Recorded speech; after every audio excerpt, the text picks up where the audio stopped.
Welcome to the demo video of our Budget by Paycheck Plus spreadsheet. The Budget by Paycheck Plus spreadsheet contains 7 tabs and a README tab. On the README tab, you'll find some instructions on how to set up the spreadsheet, as well as a link to our detailed instruction guide and a link to our help desk. The first tab that you'll find in the spreadsheet is the Start tab. The Start tab is where we're going to start, as this is where we add all our information, so we don't have to go back into all the other tabs and add our information all over again.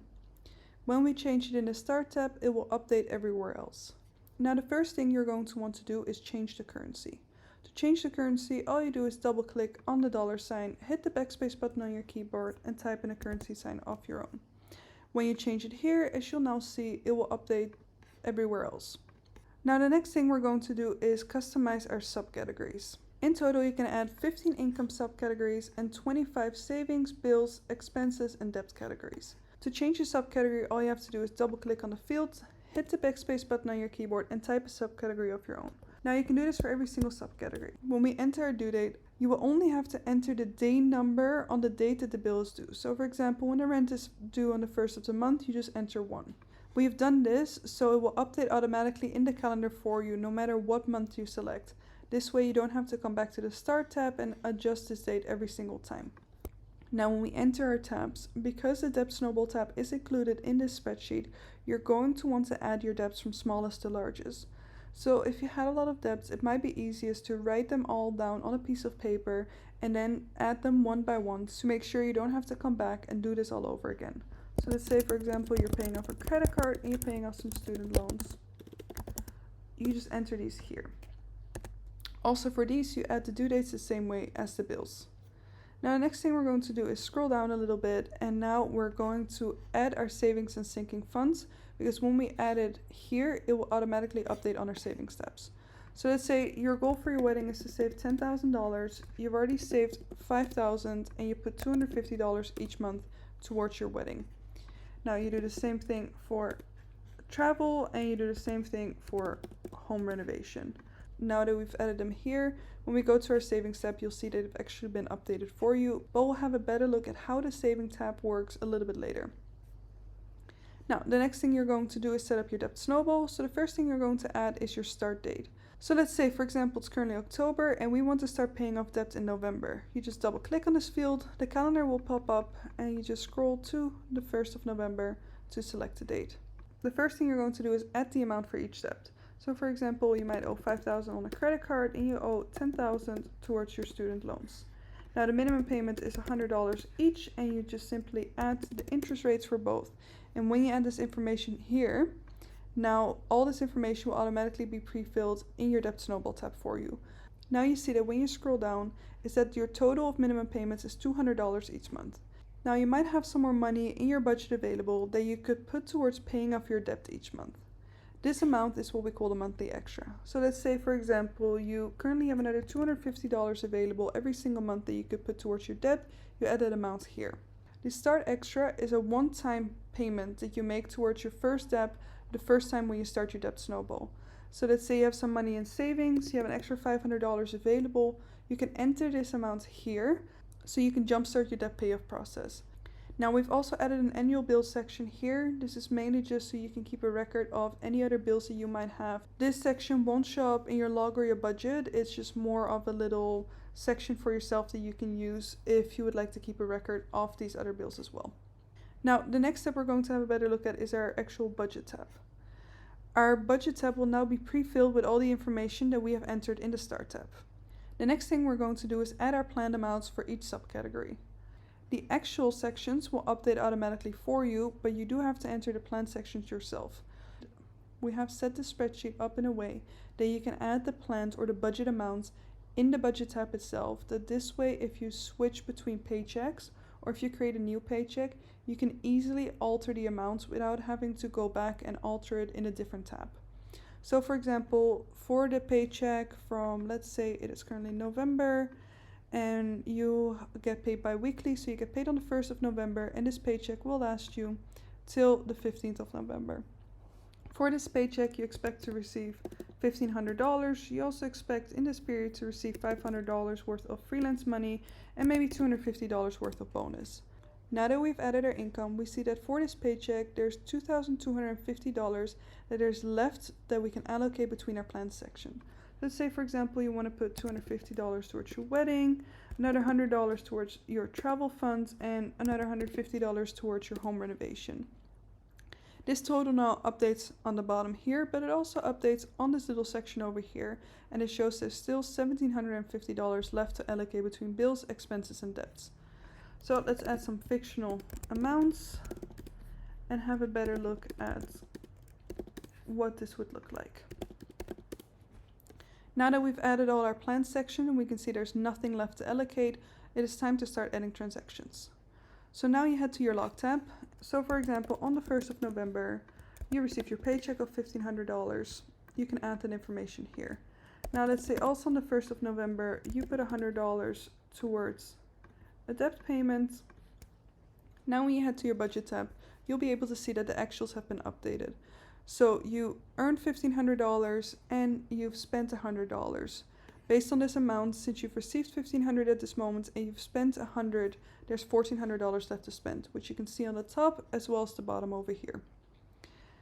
Now, if you want to add multiple smaller transactions, so let's say for example, on the 1st of November, you did groceries at 3 different shops and they were all different amounts.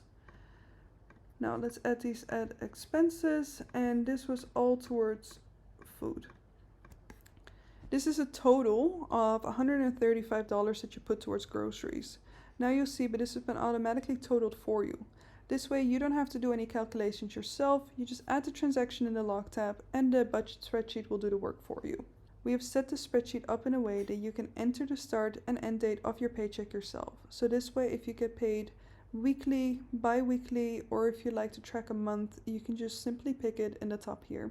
You can create as many budgets as you need. So for example, if you would like to plan ahead for your next paycheck, all you do is simply click on this little arrow tab, click duplicate, you adjust the start and end date. So example, this will start on the 16th and then 2 weeks later will be the 30th. Now that we have adjusted the dates, you'll see that the actuals will not load as we have logged these for the beginning of November and there's no information between the 16th and the 30th of November. All the actuals are empty. The budgets or the plans amounts, however, have stayed. This way you don't have to enter your information over and over again every single time, but you can adjust it. So let's say, for example, in the second half of your paycheck, you have a little bit less money available because you're putting more towards bills. You can simply click on one of the plan amounts and switch this to 0, for example, to decrease this amount. And you now see that there's $150 left again that you can allocate towards a different part of your spreadsheet. Like we said, you can create as many budgets as needed. You can pick your start and your end date yourself, so you can use this weekly, bi-weekly, monthly, in whatever way it works for you. Now the next step you'll find in this spreadsheet is the calendar tab. The calendar tab is where you'll be able to see a calendar view of all your bills due. This might help that if, for example, you get paid weekly or bi-weekly, you'll easily be able to see on the calendar, so let's say for example for the month of November, that for between the 1st and the 15th you'll have to pay rent, credit cards, student loans, gym, and internet. And let's say, for example, if you've added some more bills and these happen on the 19th of the 20th, you know that these will fall in your second paycheck. On this tab, you can also cross off bills as paid. But now please know that when you switch the month, so let's say, for example, it is November, you've paid these 3 bills, you've also made the debt payments, but now you want to switch to December, so that even though you've changed the month, you can see that the calendar has updated, but the check mark boxes will stay. So for this reason, it might be easier to create a duplicate of this tab for every single month as well, so you can keep a record of this tab, and then once you've made all your payments, you can delete it because now you basically won't need it anymore. To create a duplicate of this, it is the exact same way as creating a duplicate for the budget tab. Just click on the arrow and click duplicate. The next step we're going to have a look at is our savings tab. Now I've already set our savings tab up in the start tab, but basically this tab will allow you to see an overview of all your savings and sinking funds and will show you a total of how much you've saved towards each fund.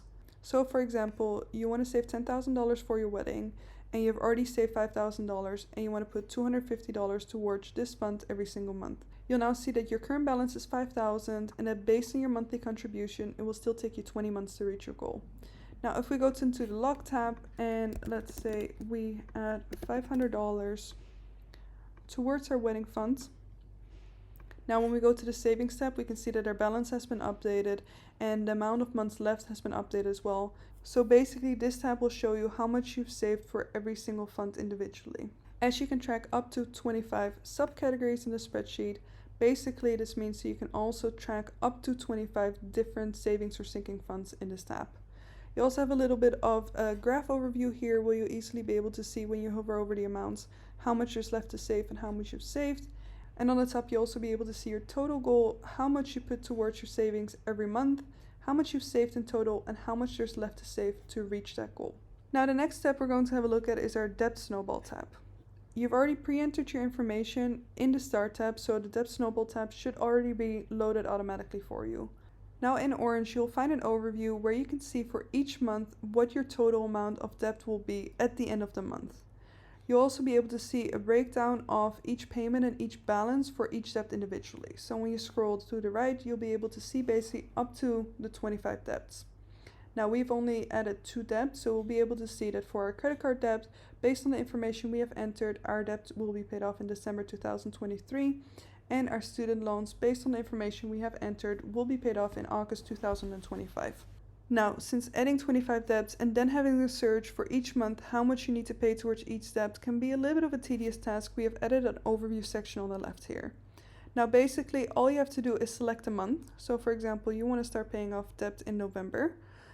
You select a month, you add the year. We're currently still in 2022, so we don't have to change this. And now we'll be able to see exactly how much we need to pay towards each debt, how much there's left to pay towards each debt, and what the balance will be after we have made that payment. So for example, based on the information we entered in the Start tab, on the first month, we plan to put $850 towards our first debt. Now, since we have added a transaction of $100 that we already put towards our debt, now when we go to the Debt tab, we'll see that there's only $750 left to pay still towards this debt. We have included this option so that basically that if you're budgeting weekly or bi-weekly and you'd like to make multiple payments a month towards your debt, you can easily see in the overview how much there's left to pay. So for example, if we go back in the Log tab, and on the 15th of November, we pay the additional $750 that we had planned to put towards our credit card debt. Now when we go to the Debt tab, we'll see that there's nothing left to pay. Now another feature that we have added in this spreadsheet is the option to pay more towards any debt at any time. So let's say, for example, in November, you've also received a bonus and you decide to put a little bit more money towards your student loan as well. Now, when we add our payments, and let's say you want to put $500 instead of $100 towards your student loan debt, now when we go to the Debt tab, we can see that we made a payment of $500. There's nothing left to pay. And the payment of $100 has been replaced here, which means our balance and all our other calculations have been updated as well. We have done this so that basically it doesn't matter which debt you pick. There might be a debt that you would like to get rid of faster, even though it might not be the smallest debt. This way, if you have some extra money, you can easily add more towards that debt at any point in time. So now that we've had a better look at the Debt tab, let's have a look at our last tab, which is a Bonus tab. This last tab is a worksheet that will basically help you to focus on spending less and saving more. And that is basically it. That is everything you need to know about the Budget by Paycheck spreadsheet. If you have any other questions about how this spreadsheet works or if this spreadsheet is right for you, do not hesitate to send us a message. I'll leave some contact information in the description box down below. Thank you so much for watching and have a great day.